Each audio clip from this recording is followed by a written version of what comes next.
Hey, good morning my dear friends and students. I am Sadhna and all of you enjoying mathematics and science with me. एक नवीन fresh interesting lesson की ज्या लेसनचं नाव आहे perimeter and area. हा lesson तुमच्यासाठी घेऊन आली आहे. याच्या अगोदर पेरीमीटर ऑफ द रेक्टँगल आणि पेरीमीटर ऑफ द स्क्वेअर आपण छानपैकी अगोदरच्या व्हिडिओमध्ये क्लिअर केलेला आहे. So student, we have to see some more and interesting example on the perimeter of rectangle and perimeter of the square in this video. So let's enjoy mathematics with D as digital school. So student, आपण perimeter of rectangle आणि perimeter of the स्क्वेअरचा formula बघितला, पण याच्यावरती word problems कुठल्या प्रकारे विचारले जाऊ शकतात किंवा कुठल्याही एक्झाममध्ये कुठल्या प्रकारचे प्रश्न ह्या प्रकारच्या टॉपिकवर विचारले जाऊ शकतात. Let's see the first question. The perimeter of rectangle is 64 centimetre. Its length is 17 centimetre. What is it's breath? आपण पहिले काय करूया, नेहमीप्रमाणे गिवन हे मॅथमॅटिक्समध्ये आपण लिहून घेत असतो. काय दिलेलं आहे आपल्याला इथे? Perimeter of rectangle. रेक्टँगल दिलेला आहे आणि त्याची पेरीमीटर दिलेली आहे. किती दिलेली आहे? 64 सेंटीमीटर. समजा आता फिगर दिली नाही, पण आपण एक फिगर काढून घेऊया. हा रेक्टँगल आहे, त्याची पेरीमीटर किती दिली आहे? 64 सेंटीमीटर. त्यानंतर त्याची लेंथ किती दिली? 17 सेंटीमीटर. ही 17 म्हणून ही पण काय येईल? 17. आणि आपल्याला ब्रेड्थ विचारलेली आहे. मग आपण लेंथ पण लिहून घेऊया. Length is equal to 17 centimetre. आणि आपल्याला काय काढायला लावलं इथे? What is the breadth? Breadth म्हणजे त्याची रुंदी, लांबी दिलेली आहे, रुंदी काढायला लावली. So breadth is equal to आपण समजा एक्स मानूया. ही एक्स आणि ही X. So breadth is equal to X. आता आपण इथे फाइंड करू शकतो. मग आता फॉर्म्युला सगळ्यांना माहिती आहे. The perimeter of rectangle is equal to what? 2 into length plus 2 into breadth. फटाफट फॉर्म्युला लिहून घेऊया आपण इथे. 2 into length plus 2 into breadth. मग लेंथ किती आलेली आहे आपली? 17 सेंटीमीटर ही लेंथ आलेली आहे. ब्रेड्थ माहिती नाही म्हणून ती आपण एक्स मानलेली आहे. आणि आपला पेरीमीटर पण माहिती आहे. पेरीमीटर किती आहे? 64 सेंटीमीटर म्हणून ते आपण लिहून घेतलं. आता आपण इथे कॅल्क्युलेशन करणार आहोत. 64 ॲज इट इज 17 2 जा 17 1 17 17 2 34 आली इथे प्लस 2x. आता पुढचं कॅल्क्युलेशन सगळ्यांना माहिती आहे. आपण संख्या एका बाजूला आणि अक्षर एका बाजूला करूया. मग आता काय करणार? हा 34 जो आहे तो तिकडे प्लस होता, बरोबर चिन्हाच्या त्या साईडला प्लस होता. इकडे येताना काय होईल? तुमचा मायनस होणार आहे. Is equal to 2x. So 64 मधून 34 गेले, 4 - 4 इज इक्वल टू 0. 6 मधून 3 गेले, 3 इज इक्वल टू 2x. आता पुढची प्रोसिजर सगळ्यांना माहिती आहे की ह्या दोघांमध्ये काय असतं? मल्टिप्लिकेशनचं साईन असतं. मग आता हा तो जो 2 आहे तो तिकडे मल्टिप्लायला आहे. इकडे येताना नेहमी माहिती तुम्हाला हा नियम लक्षात ठेवायचं मॅथमॅटिक्समध्ये, कॅल्क्युलेशनमध्ये. बरोबर चिन्हाच्या तिकडे जर गुणाकार असेल तर इकडे येताना भागाकार, तिकडे जर बेरीज असेल तर इकडे येताना वजाबाकी, अशा पद्धतीने होत असतं. मग आता इथे मल्टिप्लाय, इकडे येताना तो डिवाइडला झाला. सो 2 1 जा 2 and 2 5 जा 15. So x is equal to 15 centimetre. म्हणजे किती आलं तुमचं? एक्सची किंमत म्हणजे रुंदी किती आली आहे इथे? एक्सची किंमत किती आली? 15 सेंटीमीटर. सो अशा पद्धतीने ब्रेड्थ 15 सेंटीमीटर आहे हे लिहायला विसरायचं नाहीये. सो अशा पद्धतीने आपण पेरीमीटर ऑफ रेक्टँगलवरती एक वर्ड प्रॉब्लेम इथे क्लिअर केलेला आहे. So student, let's see the next example. तर मग विद्यार्थी मित्रांनो, तुमच्या पुस्तकात पेज नंबर 80 वरती हे काही प्रॅक्टिससाठी एक्झाम्पल दिलेले आहे. प्रॅक्टिससाठी जे एक्झाम्पल दिलेले असतात ते सुद्धा पेपरमध्ये कधी कधी विचारले जातात आणि खूप इम्पॉर्टंट असतात. त्याच्यामुळे सुद्धा आपल्या कन्सेप्ट क्लिअर होत असतात. म्हणून मी तुमचे प्रॅक्टिस सेट तर घेत आहे, पण त्या लेसनशी रिलेटेड सगळ्या कन्सेप्ट इथे क्लिअर करून घेते आहे. तर काय आहे आपला क्वेश्चन समजून घेऊया. The perimeter of rectangle of length 28 centimetre and the bread 20 centimetre. Rectangle दिलाय म्हणून एक रेक्टँगल ड्रॉ केला. लेंथ किती दिलेली आहे? 28 सेंटीमीटर. हा 28 म्हणून हा पण 28 येणार आहे. ब्रेड्थ किती दिली आहे? 20 सेंटीमीटर. ही 20 म्हणून ही पण तुमची 20 centimetre. Is equal to the perimeter of square. म्हणजे याची पेरीमीटर कोणाच्या बरोबर आहे? The perimeter of square. या स्क्वेअरच्या पेरीमीटर बरोबर आहे. मग आता याची स्क्वेअरची पेरीमीटर माहिती का आपल्याला? माहिती नाहीये. What is the length of the side of that square. मग ह्या स्क्वेअरची साईड किती आहे? ही प्रत्येक साईड किती आहे ती आपल्याला इथे विचारलेली आहे. मग आता आपण काय करूया की याची पेरीमीटर याच्या पेरीमीटर बरोबर आहे. मग पहिले आपण काय करू? याची पेरीमीटर फाइंड करून घेऊया.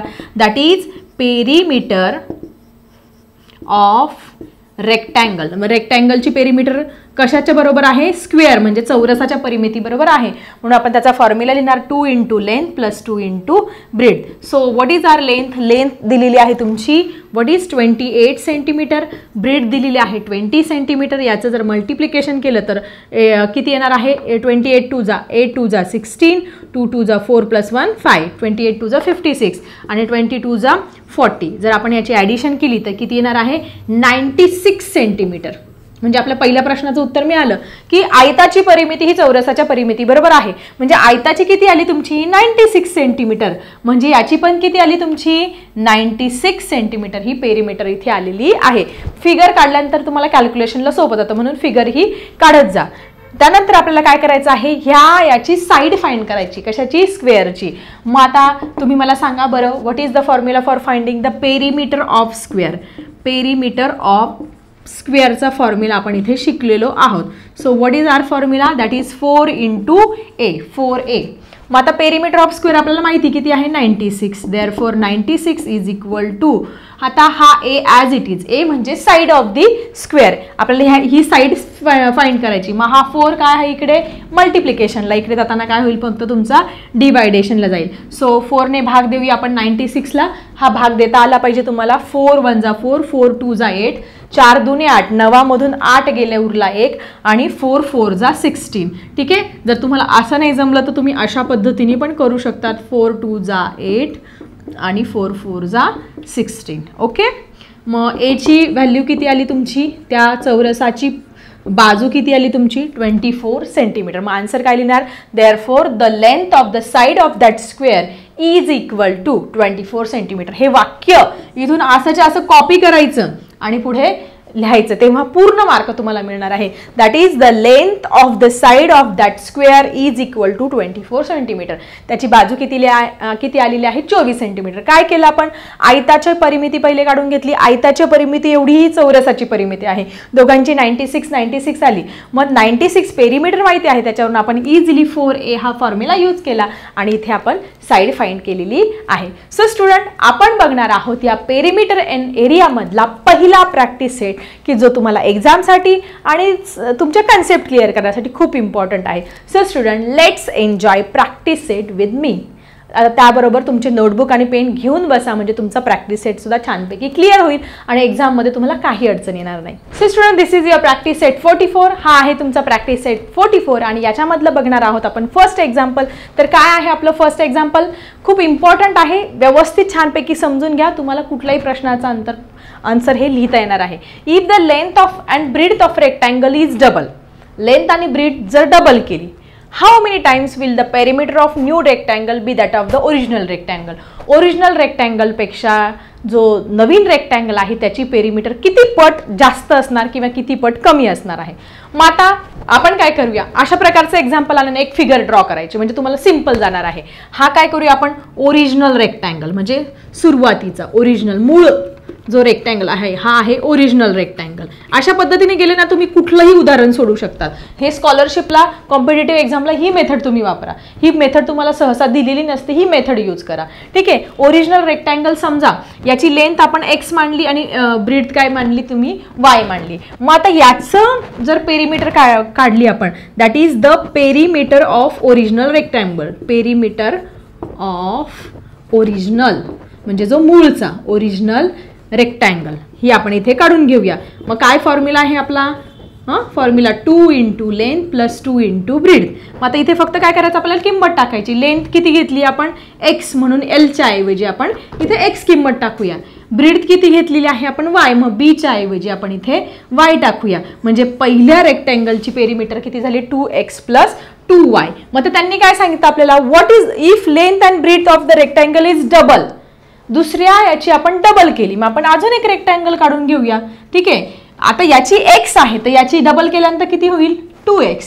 याची y आहे तर याची डबल केल्यानंतर काय होणार आहे तुमची 2y होणार आहे. मग काय होणार आहे त्यांच्या बाजू पण काय होणार इथे डबल होणार आहे.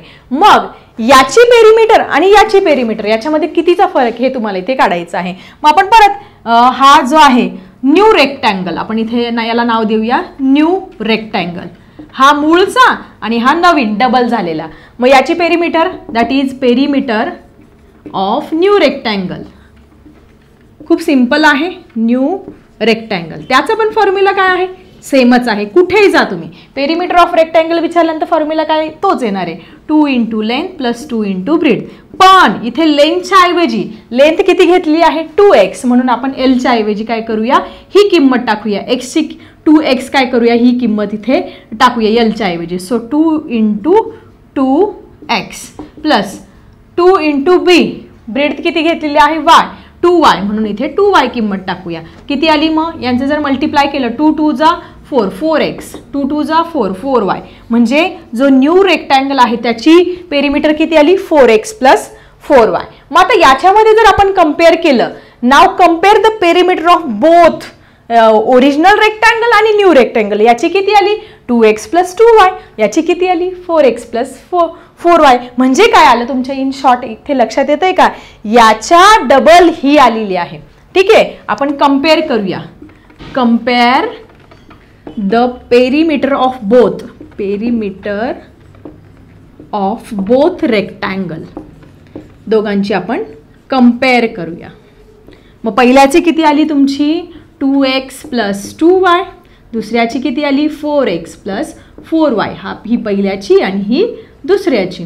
मग आता काय आलं तुमच्या, it is twice of the first.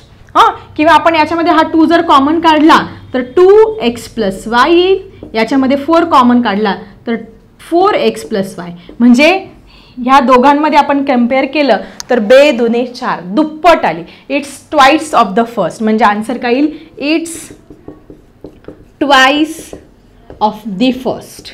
पहिल्या रेक्टँगलच्या दुप्पट परिमिती ही दुसऱ्या रेक्टँगलची इथे आलेली आहे. म्हणजे पहिल्या आयताच्या दुप्पट परिमिती ही दुसऱ्या आयताची इथे आलेली आहे. सो मग आता इथे तुम्हाला एक सेंटेन्स मोठं लिहावं लागणार आहे. आता ते सेंटेन्स तुम्हाला कुठून आणायचं नाही, तुम्हाला तुम्ही जर डोकं लावलं इथे तर तिथूनच कॉपी करायचं, प्रश्नामध्येच उत्तर दिलेलं असतं, हे इथून कॉपी करायचं. The perimeter of the new rectangle B नंतर काय करायचं, इथे फक्त ट्वाइस हा शब्द ऍड करायचा, be twice that of original rectangle. त्याच्या काय असणार आहे, ट्वाइस. म्हणजे बघा फक्त इथे ट्वाइस शब्द ऍड करायचा, तुम्हाला प्रश्नाचं उत्तर मिळालं. पण ही लाईन लिहिणं कंपल्सरी आहे. सो आय थिंक तुमचा प्रॅक्टिस सेट 44 मधला हा फर्स्ट एक्झाम्पल छानपैकी क्लिअर झाला असेल.